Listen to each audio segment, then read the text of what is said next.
Me and my big mouth. Big mouth. That's the show. That's the show.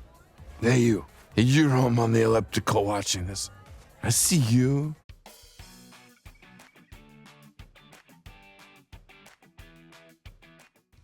Number 10. Jennifer Walters' She-Hulk. She-Hulk, attorney at law. It's early days for this superhero legal comedy, but Jennifer Walters, the newly minted She-Hulk, is already proving enormously entertaining. Yeah, about that. It's true. I am a Hulk. In addition to being able to smash things just as well as her cousin Bruce Banner, Walters also has a relatable, sarcastic sense of humor. If you want to go back to your life as a lawyer, I respect that. Thanks. He doesn't mean that. She actually seems to be aware that she's in a TV show, speaking directly to the audience frequently about what's happening, and even pointing out her series genre. So now I'm gonna go win this case. Lawyer show. And credit where it's due, she definitely knows her audience. We're all interested in Captain America's sex life, okay? It's fine. Captain America! Fuck! Number 9. Abed Nadir, Community. While several of the other characters on Community might know they're on TV, Abed is the one who really leans into it. What is going on here? I was studying for my econ midterm. You guys walk in, you hand me this turtle, and then you tell me to smile for the folks at home. What folks at home? Obsessed with series and movies, Abed sees his life through the lens of pop culture, frequently speaking as if he and his friends are on TV, which, of course, they are. Abed, why are you mining my life of classic sitcom scenarios? I guess I'm just excited about the new year, looking for ways to improve things. I'm hoping we can move away from the soapy relationship-y stuff and into bigger, fast-paced, self-contained escapades. He even looks at the camera a few times. Whether he's performing a fake talk show with Troy, imitating Batman, or simply describing the show he's in, Abed is arguably one of the most meta-fictional funny characters out there. You've shifted the balance, like in a sitcom when one character sees another one naked. Is that really a sitcom staple? No, I have no idea what I'm talking about. I'm Abed. I never watch TV. Number 8. Bernie McCullough, The Bernie Mac Show. Bernie Mac was one of the original kings of comedy, and he brought a particular brand of humor to his titular show, where the late comedian played a fictionalized version of himself. Let me break it down. Don't touch my TV. Don't touch my DVD. Don't touch my dual deck VCR. And most definitely don't touch the remote that works the TV, the DVD, and the dual deck VCR. The series was mainly about his adjustment to parenthood while caring for his sister's children, and his frequent struggles with their contrasting personalities. Bernie directly addresses the camera in a confessional style similar to reality TV, talking to the audience, or America as he calls us. The Mac Man is finally happy. That's right, America. Of course, the fourth wall is bent even further whenever he has guests along with him.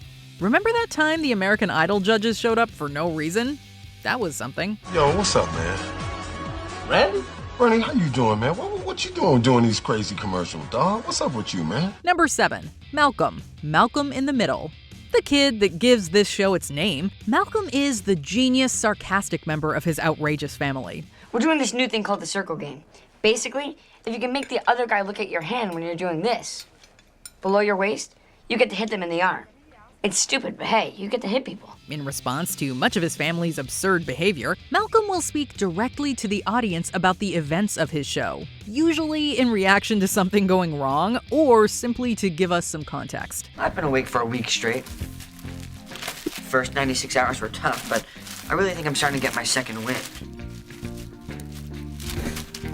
Who needs sleep anyway? Just a waste of time. While comparatively normal to most of his relatives, Malcolm can still be a know-it-all, whose intelligence is sometimes overshadowed by his ego or lack of social graces.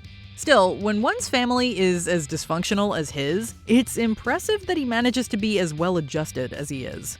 Just once, I'd like to learn a lesson without something exploding. Number 6. Rick Sanchez, Rick and Morty. Rick Sanchez is the smartest man in his universe, and a lot of other universes too. Frequently drunk and unhinged, he and his grandson Morty go on adventures throughout the multiverse. I am gonna miss this place though. Johnny Carson's still alive and on the air, 9/11 never happened, and Rocky Road ice cream has peanut butter instead of marshmallows. The fuck? What? The marshmallows are the best part. Morty! Sarcastic and with a sense of humor that veers towards the messed up, Rick is a hilarious character throughout. His knowledge of the multiverse also plays into his ability to break the fourth wall. We're pretty sure he knows he's a cartoon. Roll credits! Just shake that ass! Roll the credits! Go! Just shake that ass! That's the end of season 1! Rick makes frequent references to metafictional aspects of his reality, calling things episodes, asking for sponsorships, and making other TV references in relation to his own show. You wanna jump the shark? You wanna know my stupid crybaby backstory? Knock yourself out! On a darker note, this self-awareness might also explain why he's so depressed. Number 5. The Warner Siblings. Animaniacs. If you started singing Yakko's World at the mention of this show, you are not alone. United States, Canada, Mexico, Panama, Haiti, Jamaica, Peru, Republic, Dominican, Cuba, Caribbean, Greenland, El Salvador, too. Oh, the wonders of meme culture. Funnily enough, Yakko and his siblings, Wacko and Dot, are all aware they're cartoons. Oh, shoot! Take 2. They've acted as though they're actors on a set being filmed, and they also address the audience directly on numerous occasions, through song or dialogue, usually when there's some sort of innuendo involved. I found prints! No, fingerprints. I don't think so. It's fun to experience this sort of meta content in a cartoon primarily aimed at children, and it definitely helped shape our sense of humor today. Those are the facts. Number 4. Genie, Aladdin. The wisecracking, fast-talking blue genie is certainly a one-of-a-kind character. A powerful spirit of the magic lamp, he can make almost any wish come true. But his greatest gift is one of comedy. Right here, direct from the lamp, right here for your very much wish fulfillment.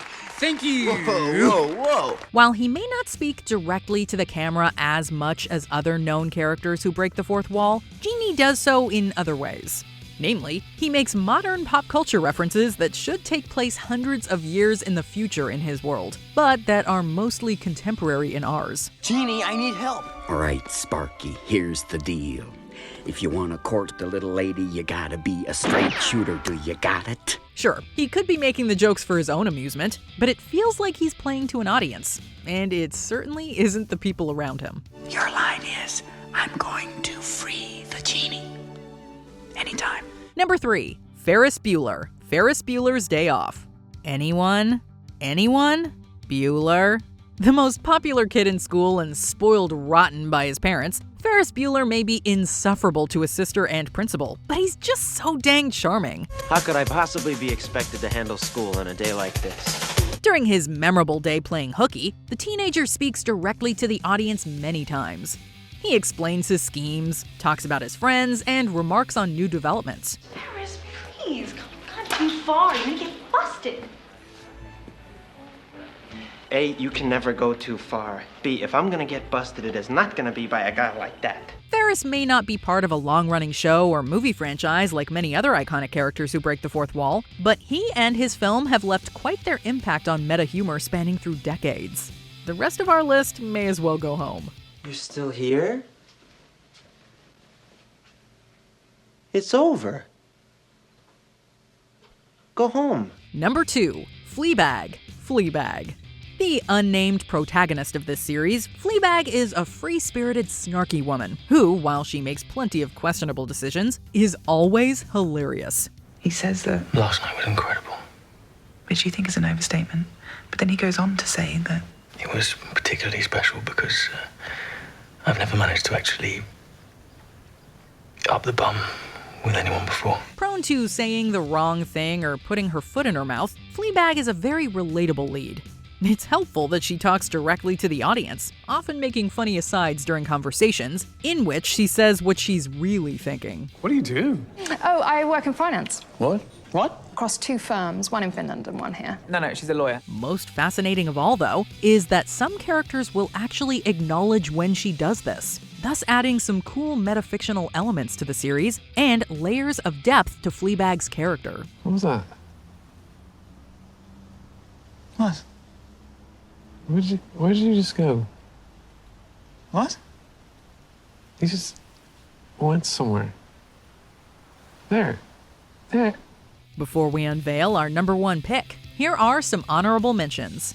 Lincoln Loud, The Loud House. Having 10 sisters can be stressful. Good thing the audience are such good listeners. Your sister Lori gives great advice. She told me to never be myself. I love that woman. Aw, Clyde. Sweet, innocent Clyde. He has no idea what it's like to have 10 meddling sisters. Liz Lemon, 30 Rock. Many characters knock on the fourth wall, but Liz is the protagonist, so she gets the credit. That Verizon wireless service is just unbeatable. I mean, if I saw a phone like that on TV, I would be like, where is my nearest retailer so I can get one? Can we have our money now? The Looney Tunes franchise. It figures that these classic animated characters would trailblaze fourth wall breaking. Oh, you, huh? Well, if you're the one who's gonna draw this picture, then count me out. Capital O, capital U, capital P. Out. So goodbye to you and farewell to thee. Megavolt, Darkwing Duck. More like Mega Meta. At last, I'll be rid of those meddling kids and their nosy dog. Whoa, wrong cartoon. Stewie Griffin, Family Guy. The fourth wall barely exists in Quahog. Old people are gross, no matter how cute they try to make them look on Desperate Housewives. Go ahead, switch over to ABC for 5 seconds. I'll wait 5 seconds. Number 1, Wade Wilson, Deadpool, the Deadpool franchise. You're surprised? How are you surprised? Deadpool is the poster child for breaking the fourth wall. I know, right? Whose balls did I have to fondle to get my very own movie? The masked superhero / mercenary is hysterically funny throughout his appearances, no matter the medium. Whether he's seeking revenge in a gloriously silly way or mentoring young mutants, Wade is wonderfully irreverent. The first movie made more money than the guy who invented pants.